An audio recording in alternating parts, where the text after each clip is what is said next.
Good evening, everyone. I hope you had a nice weekend. Tomorrow starts week 3 of Advanced Patho. And let's see what this week has in store for us. You're going to begin working on your next 2 cases. And this week we're going to focus on the pulmonary system. And it's a really important system. As nurse practitioners, you're going to deal with a lot of respiratory issues. Even if you're not working in a specialty, and I deal with asthma and bronchitis. If you're working in a pulmonary specialty, you're going to be working with much more complex cases, that's for sure. So you have your real DX cases here. And we have our 3 groups and the different cases that you're going to be working on. So just like last week, Monday morning at 8:30, that first drawer is going to open. Patient videos and assessment data will be available for review. Group members work collaboratively to create a list of subjective and objective information relative to their differential diagnosis. At least 3 submit group differential diagnosis posting, including all of the below, and subjective and objective information. You know, I like to have it written out in a SOAP note format.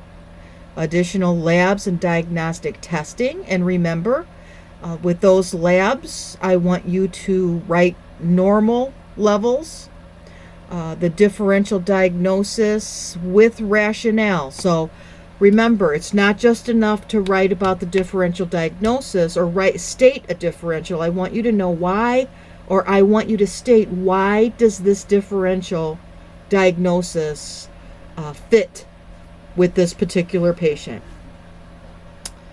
Then on Thursday, the healthcare provider's differential diagnosis will be revealed for each group videos. And be mindful, this happened last week. If you go and you look and there is no drawer, then there is no differential. I found that that is an issue in a couple of the cases. So don't be alarmed if you see that. And if you have any questions, just reach out and I will try and clarify that for you. I want you to work as a team to compare your differential diagnosis with that of the healthcare provider, and discuss discrepancies. And then I want you to prepare a final diagnosis posting, including the rationale for the diagnosis chosen. And that needs to be submitted by Sunday. And then next week you'll do the second piece that needs to be done. Now, this is week 3. You have an exam coming up before too long. So we need to decide on a date and a time when we're going to have that exam review. So I'm going to take a look at my calendar right here, right now, while I'm thinking about it. And let's see. Unfortunately, you don't get any breaks for the holidays, so we're going to be going right through. So your midterm exam is going to be on the 17th. So, let's see.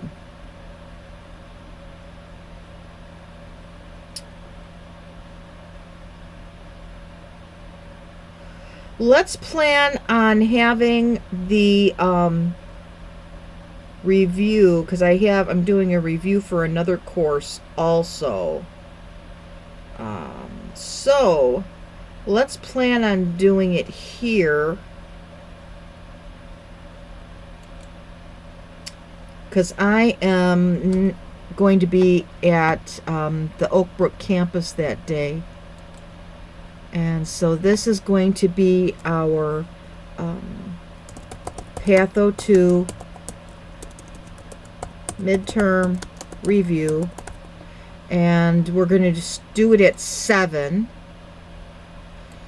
Yeah, that date's right, but we're going to do 7 p.m. And 8 p.m. usually, and we'll be using Big Blue Button for it. So that's the plan. We'll have it at 7 p.m. on the 13th. So start getting prepared for that. I'll send out the PowerPoint presentation in advance for you too. Tests in Patho 2 are just as difficult as they were in Patho 1, so we need to really focus and prepare so that you are ready to take this exam on Saturday. All right, so that's all there is for this week. Any questions or concerns, please reach out, and I look forward to reading your cases.